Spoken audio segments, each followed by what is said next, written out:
আসসালামু আলাইকুম ওয়া রাহমাতুল্লাহি ওয়া বারাকাতুহু। প্রিয় দর্শক মণ্ডলী, এ পর্বে এই ভিডিওটিতে আমরা যে বিষয়ে জানব সেটি হচ্ছে ভাগের পরীক্ষা যেটা বলে এবং দাওর। ভাগের পরীক্ষা, এই পরীক্ষাটা কিভাবে এটা পড়ানোর নিয়ম কি সে সম্পর্কে আজকের এই ভিডিওতে আমরা জানব। তো আসুন জেনে নেই। তো সকালেই ওস্তাদ বলবে, ছাত্রদের বলবে সকালে বোর্ডে দেখতে থাকেন। একথা বলে ওস্তাদ বোর্ডে লিখবে প্রথম 1 নম্বরের 4 হরফ আলিফ,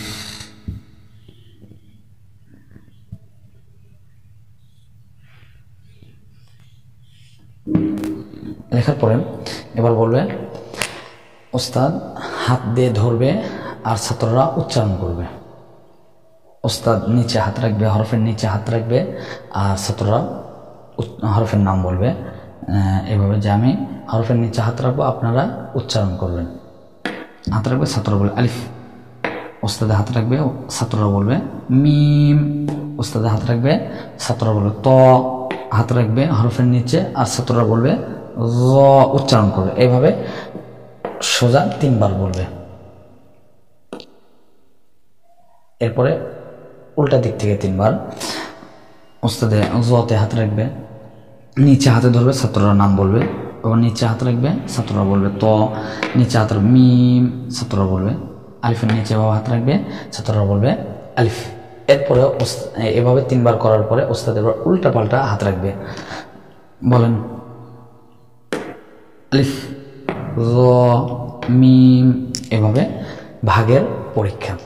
তো প্রিয় দর্শক মণ্ডলী, দাওর পড়ানোর নিয়ম হচ্ছে ওস্তাদ ছাত্রদের বলবে চক সিলেট হাতে নেন, আমি লেখার সঙ্গে সঙ্গে আপনারা লিখবেন। একথা বলে ওস্তাদ বোর্ডে একটা হরফ লিখবে, আলিফ লিখলাম, ছাত্ররা সঙ্গে সঙ্গে লিখবে। এরপর ওস্তাদ বলে দেখান, নাম বলেন। এরপর ওস্তাদ আরেকটা লিখবে মিম, ছাত্ররা লিখবে, বলবে ওস্তাদের প্রশ্ন বলবে দেখান, নাম বলেন। এরপর আবার ওস্তাদে লিখছে, সঙ্গে সঙ্গে ছাত্ররা লিখবে দেখান, নাম বলেন। এরপর ওস্তাদ আরেকটা হরফ লিখবে, এভাবে দাওয়াত দিতে থাকবে। যতটুকু পড়াইছে পুরোটা দাওয়াত দিতে হবে। এবং ছাত্ররা বলবে, ছাত্ররাও লিখবে। এরপরে ওস্তাদ বলবে দেখান, নাম বলেন, ছাত্ররা বলবে। তো এইভাবে দাওয়াত দিতে হয়। ক্লাসে নতুন পড়া শুরু করার পূর্বে এভাবে পিছনে পড়া সব পড়াটা দাওয়াত দিয়ে সামনের পড়া শুরু করতে হবে। এই হচ্ছে দাওয়াত। তো প্রিয় দর্শক মণ্ডলী, ভিডিও ভালো লেগে থাকলে অবশ্যই একটা লাইক এবং শেয়ার করে বন্ধুদের মাঝে ছড়িয়ে দিবেন। এবং নিজে যদি উপকৃত হয়ে থাকেন তাহলে অন্যকেও উপকৃত করবেন। এই ছিল দাওর এবং হরফের অর্থাৎ ভাগের পরীক্ষা পড়ানোর নিয়ম। আজকের ভিডিওটি এ পর্যন্তই। আবারও দেখা হবে নতুন কোনো ভিডিওতে।